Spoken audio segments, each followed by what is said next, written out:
This series is brought to you by you. Thank you so much for all of my patrons and the people who have used the Jackson's affiliate links. It is thanks to you guys that this series have been made possible. Thank you so much. Welcome back to season 3 of Colossal Color Showdown. This is episode 9 and we're going to start taking a look at the Viridian. People have mixed experience and that's not your fault at all, and I'm going to explain why people have really mixed experience with Viridian.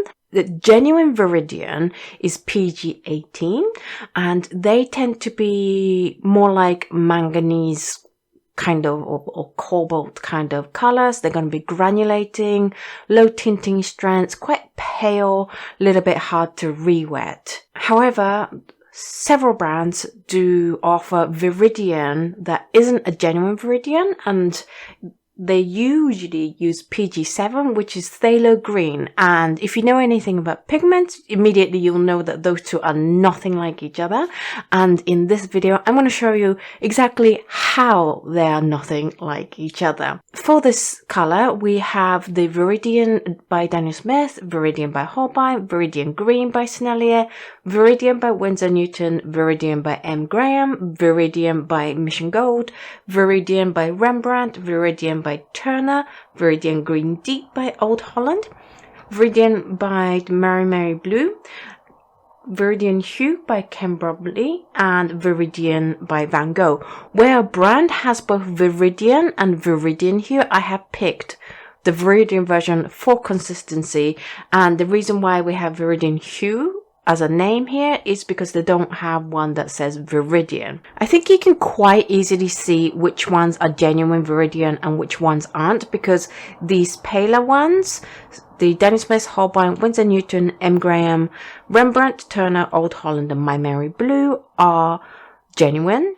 And then these three, which are very different from over here, are either PG7 or mostly PG7. And then we have the Sennelier one, which is somewhere in between, where PG18 is the main pigment, but it also has PG7 mixed into it. And this is why people get mixed experience with them, because some people have said, oh, a particular brand's paint is so pale and so hard to re-wet. That's probably, I'm just going to assume, is because you started off with the PG7 Viridians, which are hue colors, but because brands don't say hue when they're not using the original genuine color, that's where the confusion comes. So, for example, Mission Gold and Van Gogh, and also Sennelier, because the Sennelier, that is a mix of genuine and PG7.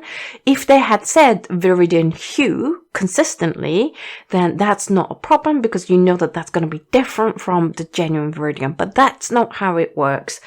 And I have had other issues, particularly with Mission Gold. Not because Mission Gold is any worse than Bromley or Van Gogh, but just because I have more experience with Mission Gold than these two brands as a whole. But I have noticed with Mission Gold, when they use a hue color, they're not very good at telling you that it's a hue color and not a genuine one. Let's take a look at the mass tones anyway, and we have beautiful, heavily lit granulating Viridian by Daniel Smith, and it went on very, very smooth. And I think if you are using cheaper paper, because don't forget this is a very cheap cellulose paper and you don't want the streakiness, I think Daniel Smith is a great option. Also, Winsor Newton goes on pretty smooth. Not quite as smooth as the Daniel Smith. You get some streakiness around the edge, but on the whole, it's brilliant. Genuine Viridians are, on the whole, harder to re-wet. So when I note that when these colors are hard to re-wet, I mean they're really hard to re-wet. The Rembrandt and the Turner one was very, very hard to re-wet. And I think there was an issue with my Turner tube, and you'll see that as we go through the different tests. It didn't behave in a way that I normally expect a genuine Viridian to behave. But anyway, the Turner one was very hard to re-wet, and also it was very hard to squeeze out of the tube, and that's why I'm like, maybe there was a problem with this batch because it shouldn't be that hard. to actually squeeze out the paint. Another issue I had was with MaimeriBlu. I'm trying to like MaimeriBlu. However, they keep throwing more and more problems at me that I'm really not comfortable with. And for this case, you'll see in the video that I have for you that the pan wasn't remotely close to half full. I would say it was like half full at most. And that's not okay. You know, you're expecting a full pan. I'm not expecting it to be like overflowingly full, but at least level with the edge of the pan. So that is definitely something that I was like, okay, I don't like you already. There were a couple of colors that felt a bit like jelly kind of feel. And if you've experienced this, you'll know what I'm talking about. I'm going to do my best to describe it. When I mean jelly feel, normal paint, when you mix it with water and you put down the paint, it feels like you're putting water down. There's no change in the texture of how that paint feels. Whereas Rembrandt, Turner and MaimeriBlu again, they had this thicker feel to it. Viridian is heavy pigment, so you're going to need a lot more binder. And I think there was just a lot of binder in these three. It's not necessarily a bad thing. People get confused between binder and fillers. There's nothing wrong in having lots of binder. It's just there so that it can keep the pigment on the paper for you and also have the pigment suspended in the binder well enough. And they might have used a thicker formula than the other brands, or they might just put more of it in. I'm not sure which one, but they definitely had this jelly feel to it. And some people are totally okay with that jelly feel. I find it a little bit awkward and uncomfortable. So I'm just going to note that for you. Not necessarily as a bad thing, but it is a difference that I noticed. There were a couple of colors. The Old Holland and MaimeriBlu again had bits in. And there'll be a close-up here and here of those two colors. You can see little tiny dots around. And those were just bits. I don't know if it was bits of pigment that weren't finally milled first or what, but they were noticeably bits.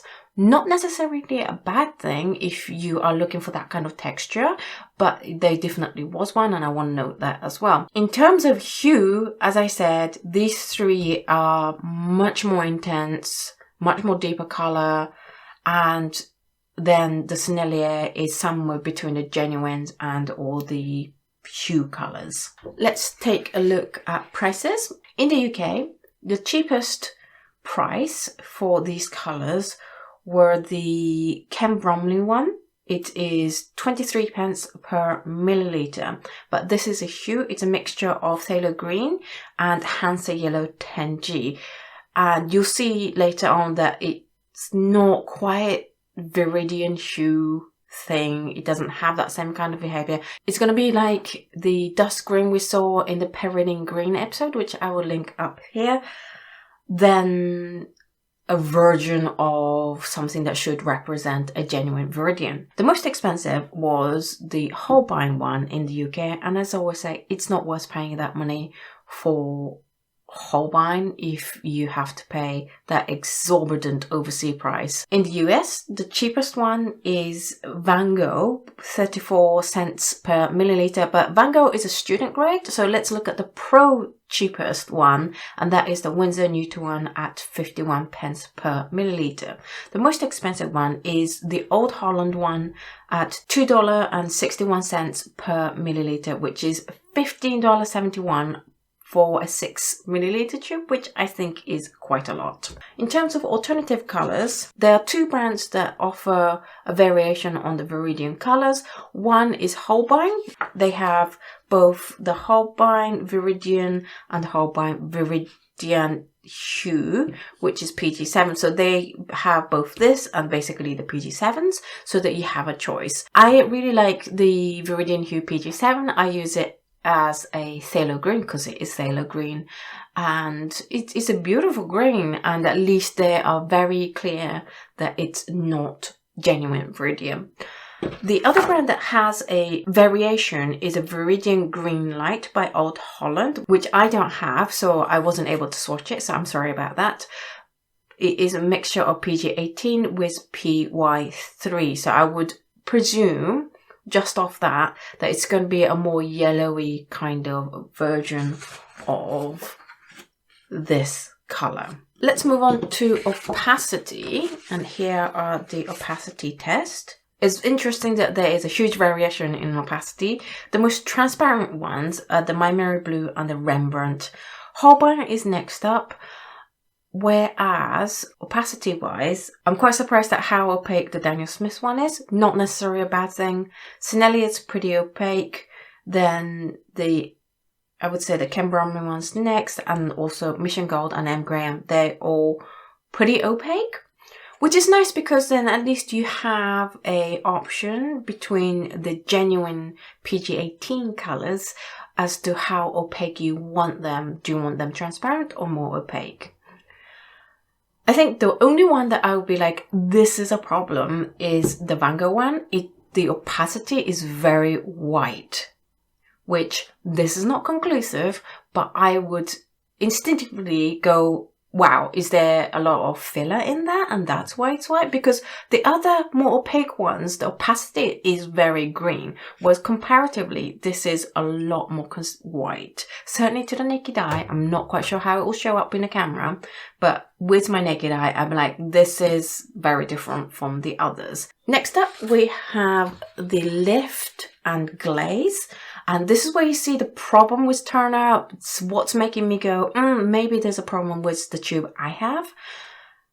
But Viridian, the genuine PG18 ones, should be relatively low staining.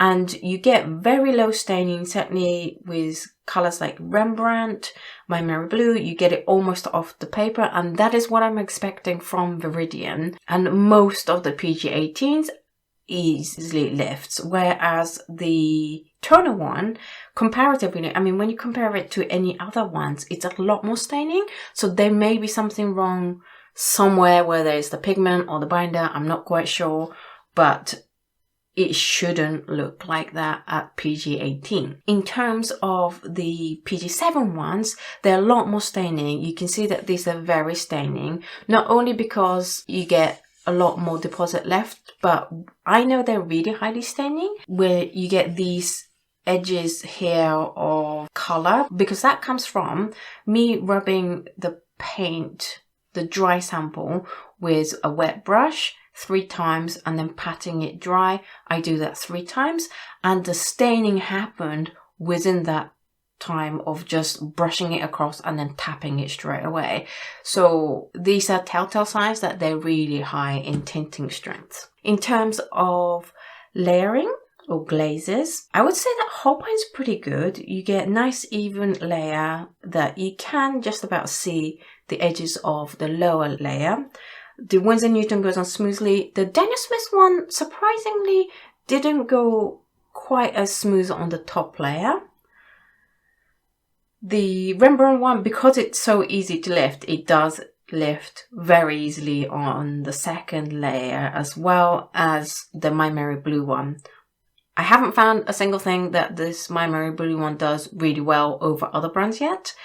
I am trying to look for it though. I think M. Graham, Rembrandt, Old Holland, they're not as great as the other colors at doing the glazes. In terms of the PG7 ones, I'm actually quite surprised because they are highly staining, and certainly these two are very transparent and non-granulating, so they should be better at this, but I'm not impressed by these two. Interesting thing to note here is you can really see here, I wouldn't call it granulation because granulation looks like that, but you can see darker pigments coming through, and you'll see that more when we do the salt test in the next episode, but it's not quite the same kind of thing. It's not the kind of granulation we're looking for in a Viridian hue. I mean, to be honest, these are not anywhere near a hue of Viridian. I don't know why the industry decided to say PG7 is perfectly acceptable as a hue for PG18. They're very, very different colors, both in terms of how strong they are or how intense they are, and also how the paints behave. If this video has inspired you to try these colors, but you don't want to spend whole load of money buying all the tubes, then I've got your back, because this month's Patreon exclusive dot card is the companion dot card to this video. It is the Viridian dot card. We have Daniel Smith, Holbein, Sennelier, Winsor Newton, M. Graham, Mission Gold, Rembrandt and Old Holland. There's a ton of paint on these so that you get to actually try them out thoroughly, mix it with the colors you already have, and even make some paintings with them to see if it's exactly what you're looking for. If you'd like to receive this dot card, then all you have to do is head on over to patreon.com/AutoKano and sign up to the appropriate tiers, and this dot card will be on your doorstep in no time. What do you think of these colours? Which one's your favourite so far? Do let me know in the comments down below. I personally really like the Daniel Smith one, not in terms of glazing, but I'm not expecting that good a glazing experience from a easy to lift granulating colour anyway. But I love how smooth it goes on paper, even if it's really cheap cellulose paper. If you're like, I don't want to spend too much money on paper, but I do want to spend money on good quality paints, then I recommend Daniel Smith and also Winsor Newton, because they go on smoothly on this paper, then it's going to go smoothly on any paper. This block here of Rembrandt, Turner, Old Holland, MaimeriBlu haven't impressed me, but they impressed me more than these three, which are like, you're not a hue. But I've ranted about that already, so I'm going to move on. That's it for this video. In the next episode, we're going to take a look at the gradation, the salt test, the cotton paper, and the color mixes. They're all going to be super interesting, especially the Viridian Hue by Ken Bromley. So do look out for that. Thank you so much for watching this video. If you want to buy these paints, I have links down below to where you can find them. Please do use the link if this video has encouraged you to try any of these paints. Do leave a like, comment, share. Really helps with the channel if you do that. Thank you so much for your support, and I will speak to you guys in the next episode. Bye!